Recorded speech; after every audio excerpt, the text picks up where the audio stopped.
Hello, you guys. I hope everything is going well.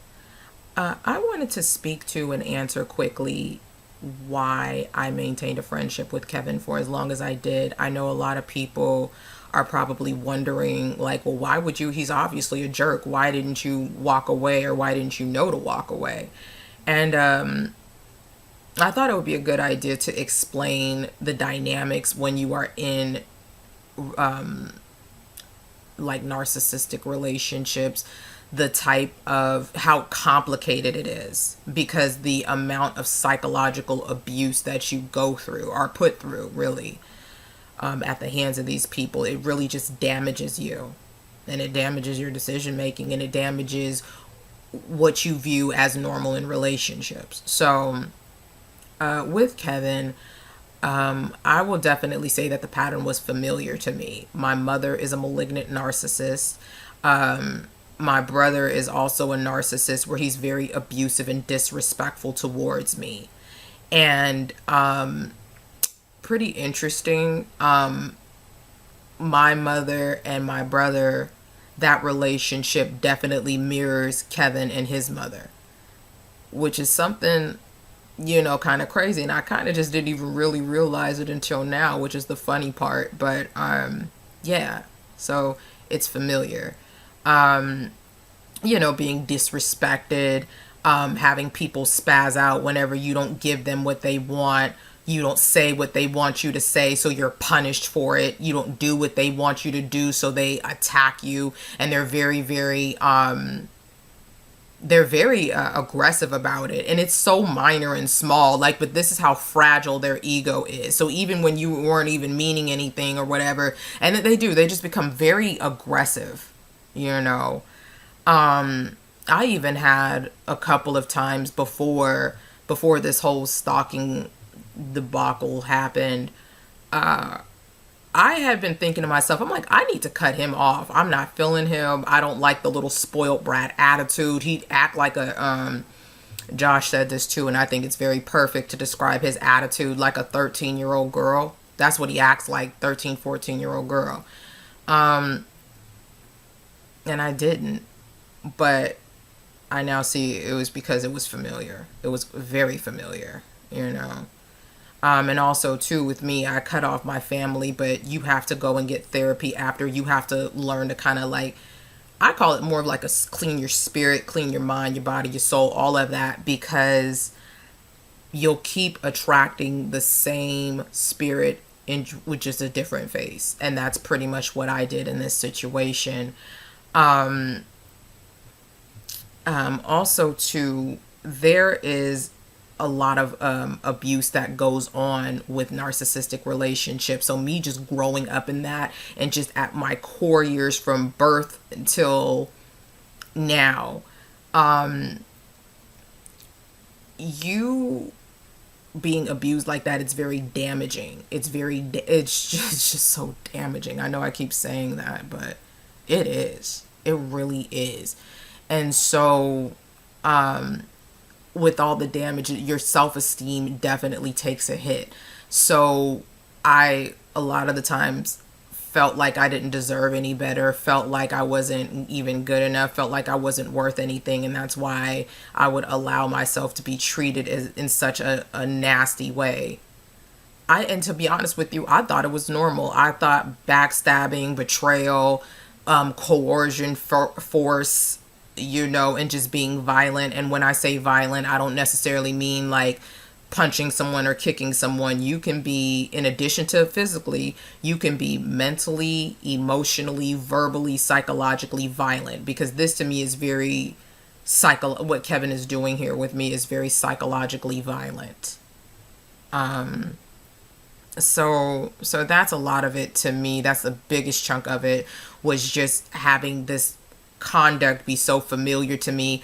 Having no problem forcing themselves on you, like with my mother. I told her before that I'm like, I don't want a relationship with you, leave me alone, because she had done so much foul stuff that it's like, she doesn't even treat me like a daughter. She treats me like some chick in the streets. That's how I'm treated. So I told her to leave me alone. And oh, okay, I respect it. I'm just gonna go off and be with my grandson anyway. Kind of like that. Oh, you ain't ish anyway. I don't even care. Whatever. And then started to call me after I told her to leave me alone. She began calling me, contacting me, using other family members. Doing stuff like that and wouldn't leave me alone. And I had to delete her messages because she was just so abusive and nasty. And it was always like, in a passive aggressive way. I would just delete her messages. I wouldn't even listen. But just kind of to speak to the stalking and the complete disregard for you and what you ask for. Like, you're clearly telling someone to leave you alone, but they think it's okay to just stalk you anyway and harass you anyway. Completely disregard your wishes and what you asked for just to get their needs met, or just because they view you they don't view you as separate from them. They view you as a part of them. It's really weird. But yeah, so that was that. I spoke on the lack of self-esteem that it creates. And then especially too with this situation, everybody coming at me like I'm a liar or like I'm crazy. That's just been really difficult. Even though I understand where they're coming from and I get why they would think that of me. I'm telling the truth, but that just even further damages you. It further damages your ego, and then you start to come into a state of learned helplessness, where you learn to not even fight for anything, because whenever you fight against a narcissist, they fight dirty. They fight very dirty. So it's like, there's not even a point in even fighting, Also, too, with Kevin coming on to me the way that he did, the reason why I didn't really see it for what it was because I'm just like, how did you find me attractive like that? Like, I think, and it's kind of funny, and I never really thought about it till now, that I never really viewed myself as attractive like that. So I never understood why a guy would be attracted to me if there's not some sort of hidden agenda. So, wow. That's pretty mind-blowing for me.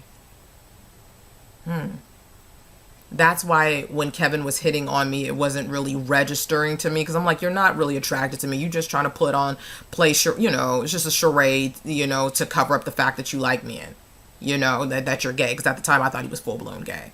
So I was like, you're just trying to play the role because you're gay. You're just trying to use me to paint a picture of being straight. Like, stop it, So I just it didn't even connect or dawn on me that he was attractive to me, or found me attractive, because I don't understand how people do.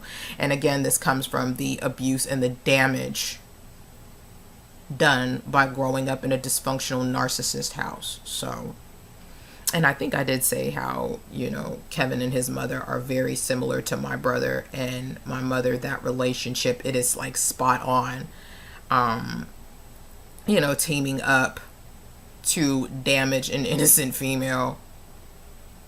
Same thing. And a lot of this with the mothers is done out of bitterness, just being unhappy with themselves and their own life. And seeing a younger female reminds them of all the youth that they lost. It reminds them of what they will never be, and they hate you for it. There's a contempt there. I know with my mother, I could definitely see with a lot of the things that she has done, been through and whatever, that there's an unhappiness with her. I remember she used to say all the time, if I could have did it over again, I would have never had children. Would just say it in our face. And I'm like, oh, so you wish I didn't exist? Gee, thanks. No, that's a super self-esteem booster there. Thanks, Mom. But like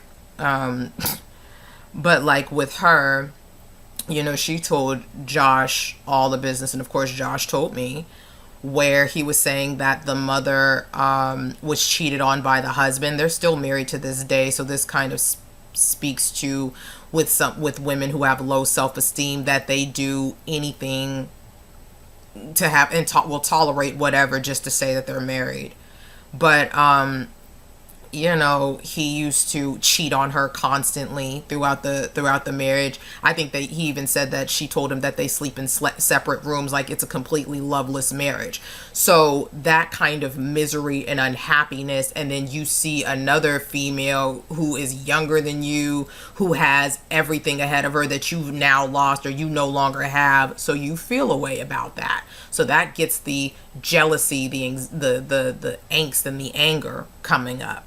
And I believe that that's a lot of the reason why she participated with Kevin and a lot of his disgusting behavior towards me. And I just think as a mother, you ought to be ashamed of yourself to promote your son, you know, being a degenerate and being disrespectful to another female. That's just disgusting. It really is.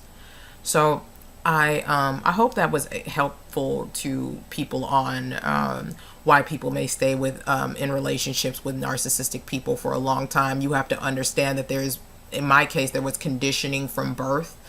Also too, with narcissists, they're very malignant narcissists. They are very manipulative, and they do a lot of stuff behind closed doors because they like putting you in a position where you can't get any help. They want the reality that they create for you to be the only reality that you know. They don't want you to get any kind of help. This is why they damage you so much, because they want you to think you're not good enough to get help.